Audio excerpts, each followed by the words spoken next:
Hello, in this video I'm gonna walk you through the financial model Excel template. I will show you the main inputs, the core outputs, reports and charts.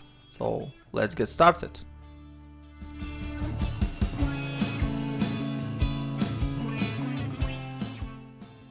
On the dashboard you can set up your core inputs or drivers and see the core financials and core charts related to the model.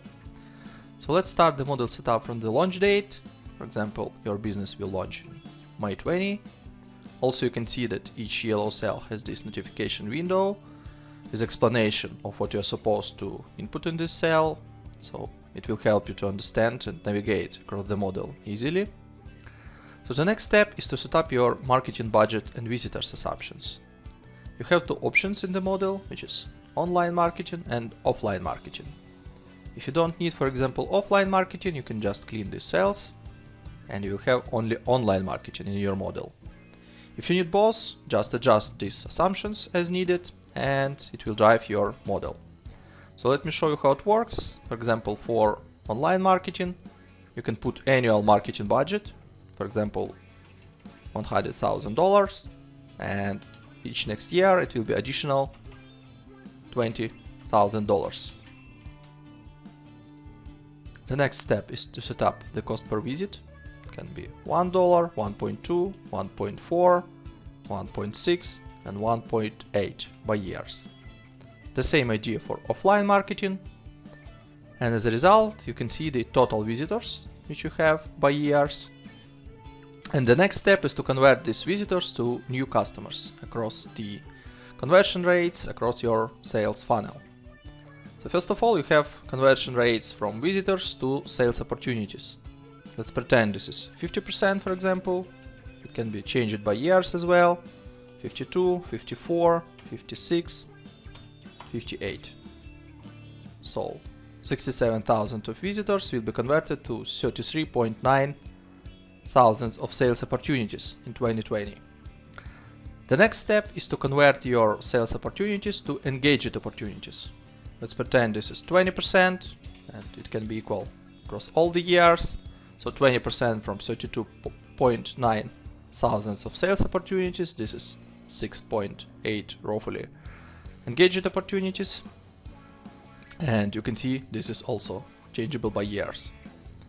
The next step is to convert your engaged opportunities to new customers. This is the final step of your sales funnel within the model, so you can put 10%, for example, 11, 12, 13 and 14. So 10% from 6.8 thousands of engaged opportunities will give you 679 new customers for the 2020.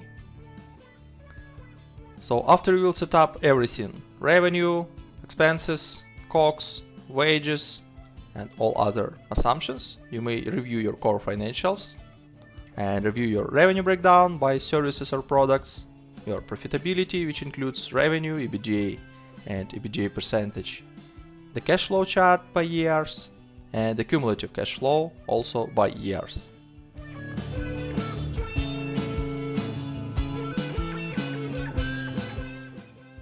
On the financial charts tab, you may see your main financial KPIs on the two sets of charts, which is the breakdown of 2 years by months and the breakdown of 5 years by months. So on the top, you may see the EBIT amount. The next set of charts will show you the revenue breakdown by products. The next, operating cash flow broken down by cash inflow and cash outflow. The next set of charts will show you the cash balance by months for the 2 years and for the 5 years. And on the last set of charts, you will see the EBITDA as a yellow line and the breakdown of this EBITDA, which includes the revenue, COGS and OPEX.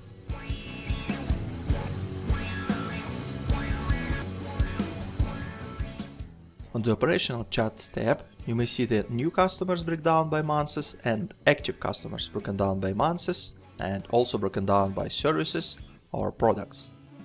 From the left side you may see the breakdown of 2 years by months, and from the right side you may see the breakdown of 5 years by months as well.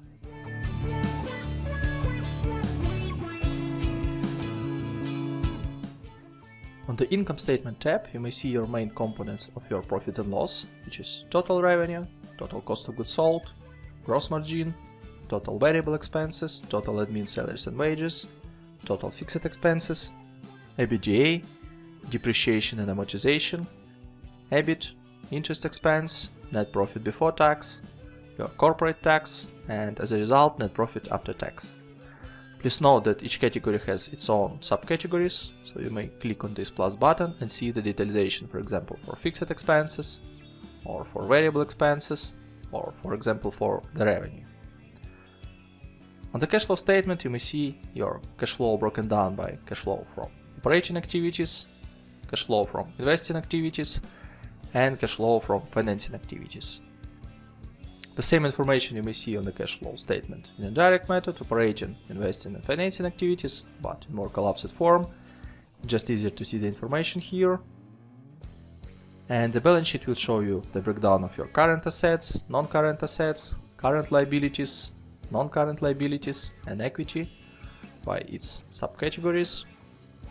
The summary of three statements you may find on the Financial Statement Summary tab.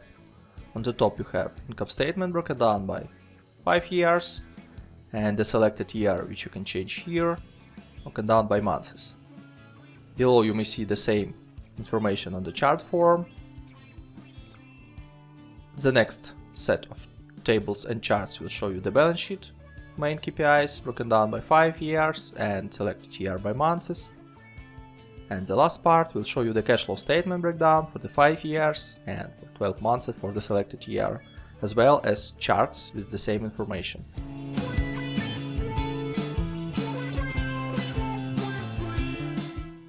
On the Benchmark KPIs tab, you may see 5 industry-specific benchmarks, and you may see the comparison of these benchmarks with what is calculated in your model. So you have gross margin percentage, net profit percentage, direct wages as a percentage of revenue, average monthly revenue per active customer, and active customers per 1 direct FTE ratio. All these yellow cells are changeable. For example, you know that gross margin percentage for your industry, for your country is 65%.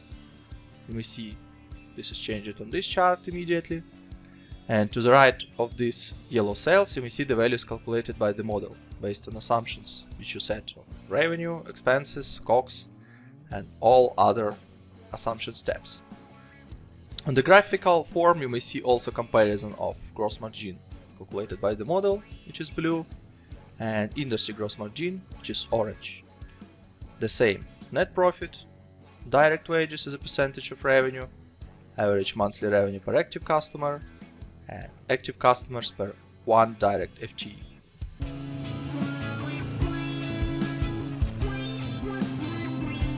You may see the revenue summary for the main revenue streams, broken down by years as an absolute values and as a percentage breakdown. The same information is reported in here on the charts. Also, you are able to select specific year and to see the monthly run rate and revenue depth for these revenue streams. On the bottom of top revenue report, you may see the revenue bridge, and you may see the total revenue for the starting year and for the ending year, which you may play using these setups, and you may see the factors of growth of this revenue broken down by revenue streams.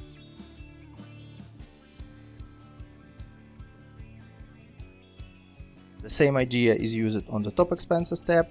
You may see top 4 expenses streams and all other expenses collapsed in one line. Also, this is broken down by absolute values and percentage breakdown. The same information you may find on the charts.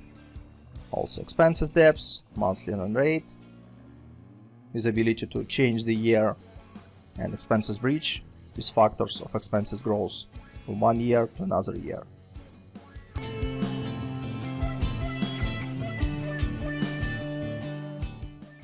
The color coding in the model is very simple.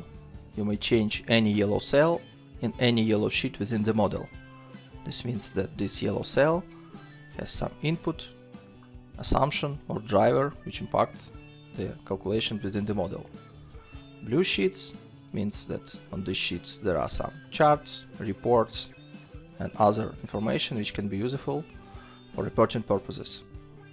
On the tabs without color, you have some extra calculations related to revenue, to debts, equity, inventory, and everything which is needed for the reporting. Additionally, you have Contents tab, which allow you to navigate across the model very simple. So you may click on any report and you can go back. It is broken down by reports, assumptions, statements, and setup. There is short explanation about what each tab does, but if you want to know more, you can go to How To and to see more detailed explanation of what each tab does and what inputs you may find on this sheet and what kind of outputs you may find on this sheet as well. Any header of this section is also clickable. So you may click on, for example, Book Assets, and you go directly to this tab.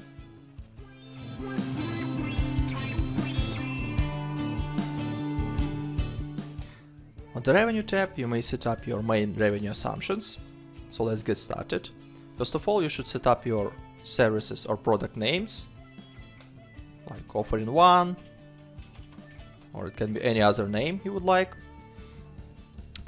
Here you have the starting number of customers. If it's not a startup, if you have already some active customers, you can put some numbers here. If it's just startup and you have no customers, you can just clean the cells and you will start from 0 active customers. The next step is to allocate new customers, which were calculated previously based on the dashboard assumptions. So you can allocate them across the years, for example, 10% for service A for 2020, 15 next year, 20, 25, and 30. Please note that total should be always 100%, so you need to adjust it to have 100% allocation. 25, 25, or 20,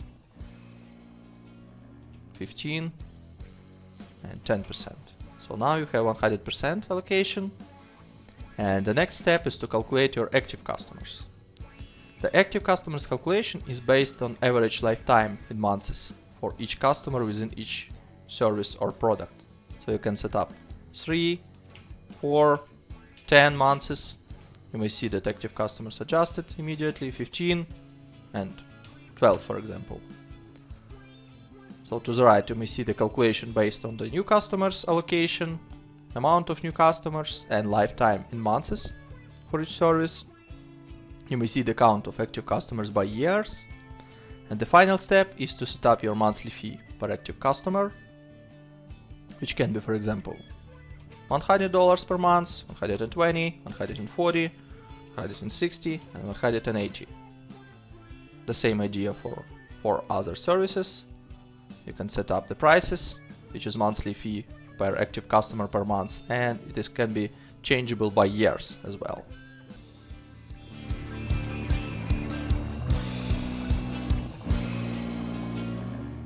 On the Seasonality tab, you may see the setup of marketing expenses, seasonality assumptions across the year by months. So you have yellow cells to set up your seasonality.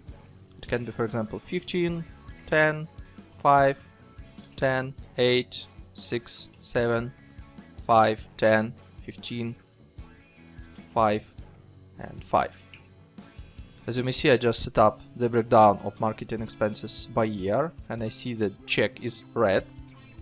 That's because the total is 101%, means something is wrong here. So let's fix it.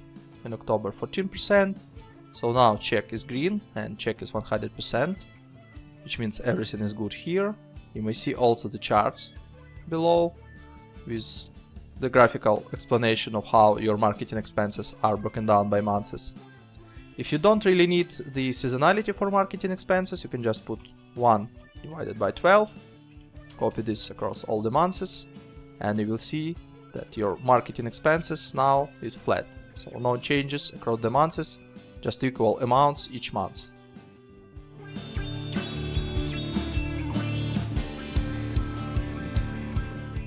On the COGS tab, you may find 6 categories or components of your COGS.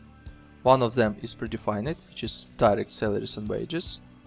I'll explain a bit later how to drive this on the direct wages tab. Other 5 categories are available, so you can change the names. I don't know, for example, hosting. So you can change the COGS assumptions, for example, 15% of revenue. And on the top you may see the main driver of calculation for the COGS, which is total revenue by months. And here you may change the assumptions, which is a percentage of total revenue. Below you may see the categories and calculations of COGS components by months. And finally, in income statement under COGS total, you may see all the components of COGS broken down by months and broken down by categories.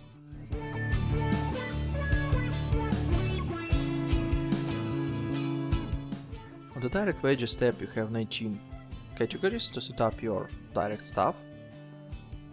It is also broken down by 3 subcategories or approaches of calculation, so let me show you how it works. So for the first 5 line items you have parameter and basis. You can set, for example, 10. This means that this basis new services A customers. If you have 10 new services A customers per month, you need 1 FTE. For another 10 new customers for services A each month, you have another FTE. So it works like a trigger.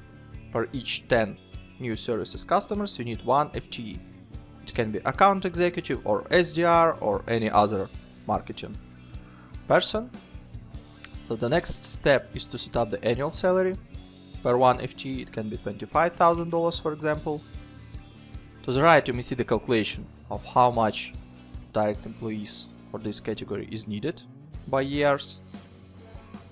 To the right you may set up the annual salary rise for this headcounts, for example 6, 5, 4 and 3% per year. Then you can set the monthly bonus if it's needed, for example 10% per month, and the payroll tax rate, for example 15. If you don't need it, you can clean this or both assumptions. Below you may see the calculation of annual salary. You base it on the annual base salary and annual salary rise per year. The next section you may see your calculation of direct staff numbers for each category by months, monthly base salaries for each category also by months, monthly bonus and payroll taxes also for each category per month. The next 5 categories have different bases, which is active customers. So per each, for example, 50 active service A customers, you need 1 FTE for placeholder number 6. It can be treated like customer service or customer support. So you may set up also the annual salary, the annual salary rise, monthly bonus, tax rate. Idea is the same.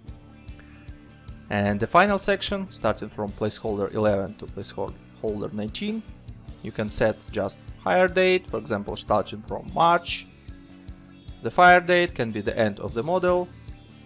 Again, manual salary, which can be 35,000 per 1 FTE. So the basis is manual. You need to set up count of headcount for this category, which can be 2, 4, 6, 8 and 10. The same idea, annual salary rise, monthly bonus, tax rate, and below you may see the calculation. So as we started in March, you can see 2 headcount in March. So finally in income statement you can see the COGS, and under COGS you have direct salaries and wages categories, and this is a total of your direct salaries, direct headcount bonuses and direct headcount payroll taxes.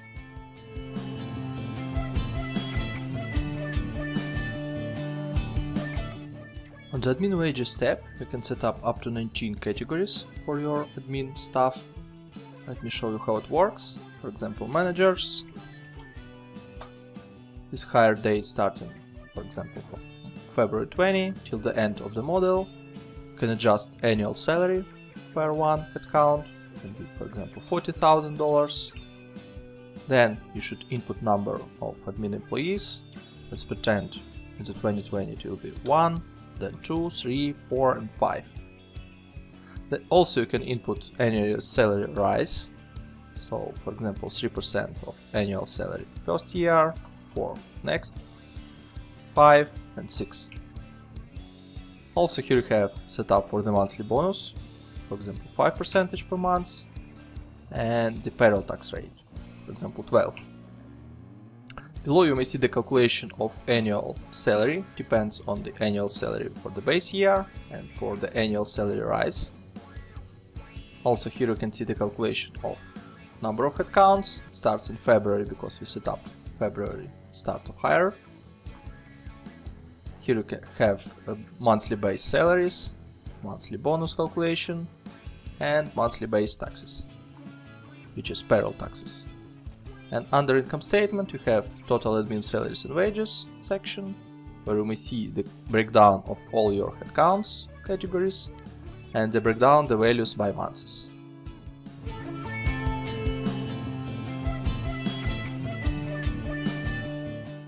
On the variable expenses tab, you can input your variable expenses as a percentage of total revenue. Let me show you how it works. For example, bank fees. And your bank fees is 2.5% of your revenue. So in the same way as your revenue grows over time, you may see that bank fees will grow as a percentage of this total revenue. The same way you can input other variable expenses, like for example 5% direct labor, like 15% of total revenue, and below you may see the calculation of these variable expenses by months.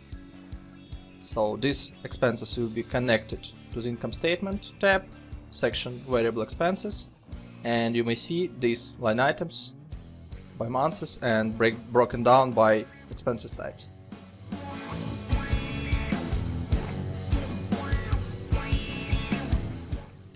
On the fixed expenses tab, you may input up to 15 line items for your fixed expenses. Let me show you how it works.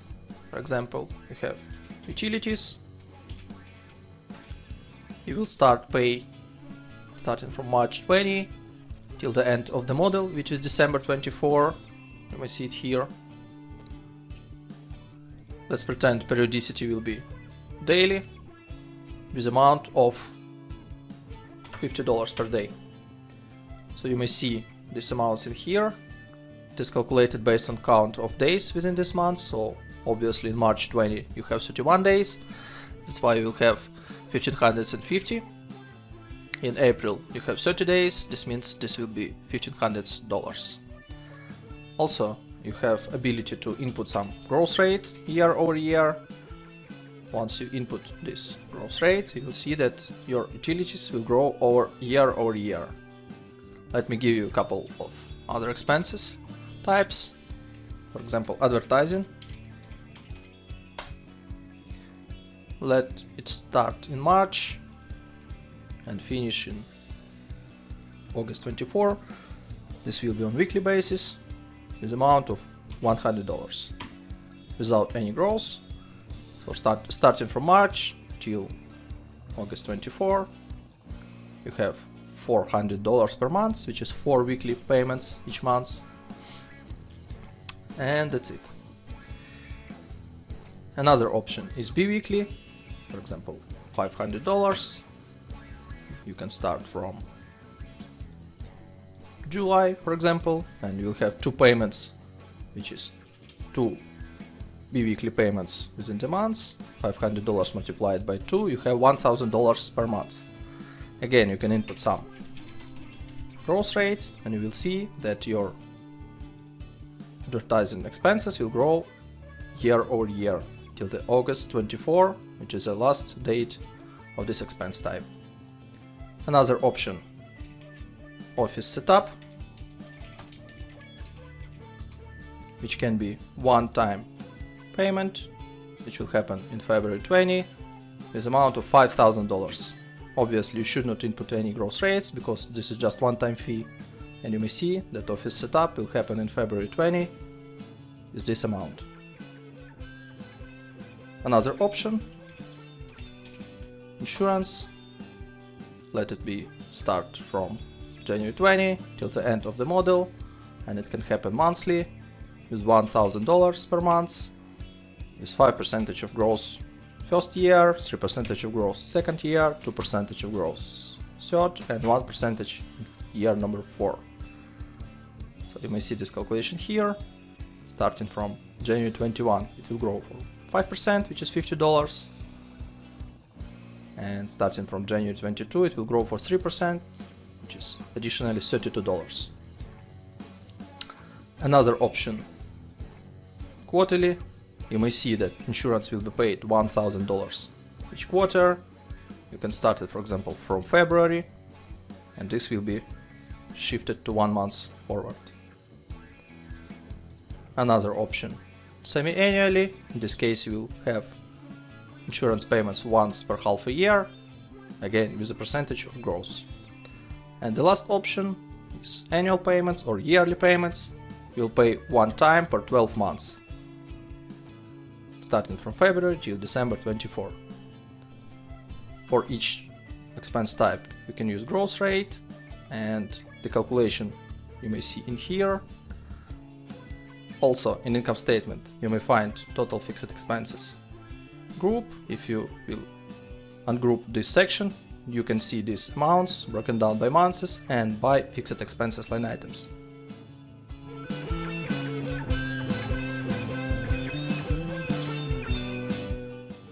On the CAPEX tab, you may input up to 20 development expenses categories. Let me give you a couple of examples. So, for example, office development with purchase date of February 20 with spending of $10,000, and you also can input payment delay. What does it mean? Let me set up 2 months, for example. It means that this amount will be accrued in February because of purchase date is February, but paid development expenses will be in April 20 for this office development. And you will have some balance of CAPEX accounts payable for 2 months. Let me give you another example. Other development expenses. Let's say March 20, $5,000 with 0 payment delay. This means that this amount is accrued in March and paid in March as well. The total amount of development expenses you may find in Assets tab. By default, it has useful time for 5 years for the calculation of depreciation. You may find calculation of depreciation for development expenses in here. Here you may also find capital expenditure and closing net book value. Additionally, you have up to 6 placeholders for other assets. For example, other assets with useful time of 10 years with cost of $25,000 and with launch date in April. You may find it in here. You can see capital expenditure. You may see book depreciation by months for these amounts, and you may see closing net book value. The total amount of depreciation you may find in income statement. On the cash flow, you may find cash flow from investing activities for these assets, and on the balance sheet you may find fixed assets amount under non-current assets and CAPEX prepayment and CAPEX payables as well.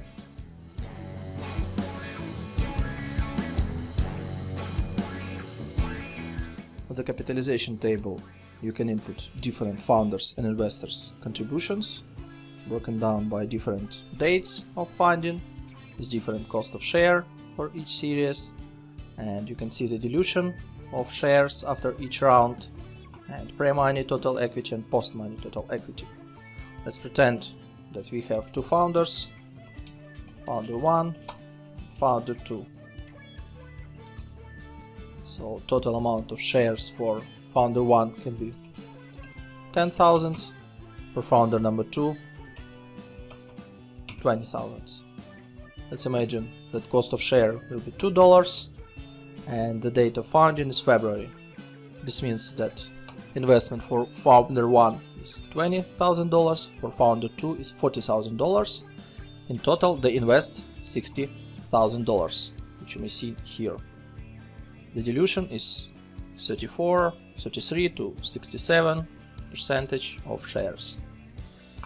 So let's pretend that for Series A we have one investor and the date of issuance is May. Cost per share is $5 per share and number of shares is 1,000. So total amount of investment will be $5,000. You may see that before the Series A total equity was $60,000, after $65,000, and investor 1 will have 3.23% of shares, and the shares of founder 1 and founder 2 also diluted, 32.26 and 46.52%. You can also input some amounts for Series B and Series C. The same way you can set up the date, cost of share, and up to 5 investors is up to 5 placeholders for number of shares. The amounts of funding you may see in the cash flow, in the ordinary equity risings, and you may see the balance sheet, which shows you the total equity by months.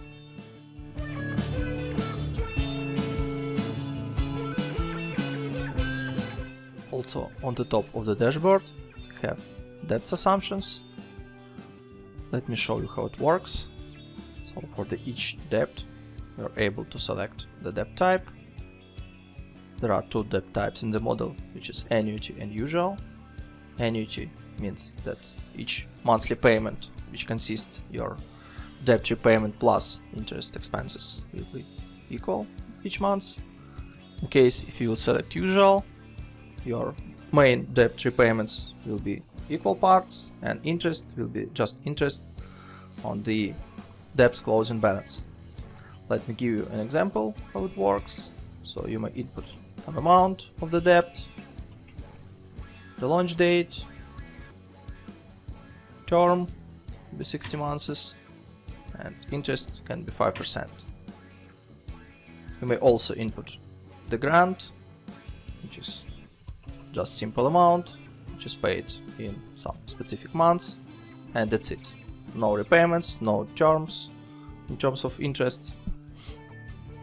So all the calculations of the debts you may see on the Capital tab. Calculations for debt number 1, debt number 2, debt number 3, total debts with grants. These calculations impacts income statement, interest expenses, the cash flow, interest paid, debt drawdowns, debt repayments, and on the balance sheet you have the debt closing balance.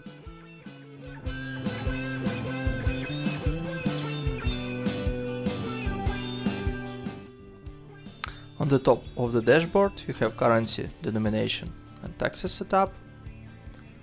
So currency inputs means that you can input all your drivers for the model using one currency. You have currency outputs. It can be the same as currency inputs and it can be different from currency inputs. So let me give an example. When you input in United States dollars, you have euro as an outputs, and for this case you can set up currency exchange rate. This is 1.2 for example. In this case you will have in the model all your inputs in United States dollars, all your outputs in euros, and there will be conversion rate between currency inputs and currency outputs. Additionally, you have denomination, which means that you can denominate all your outputs on the reports. In this example, you have denomination is 1000, mean that your outputs is denominated by 1000. You can select millions. You may see that now it is in $1,000,000. You can set also billions, or without any denomination. Additionally, you have corporate tax setup. You can change this number and this will impact tax expenses in your income statement. I hope you enjoyed my video. Thanks for reviewing this. You can find more on my website finmodelslab.com, and we'll see you later in the next videos.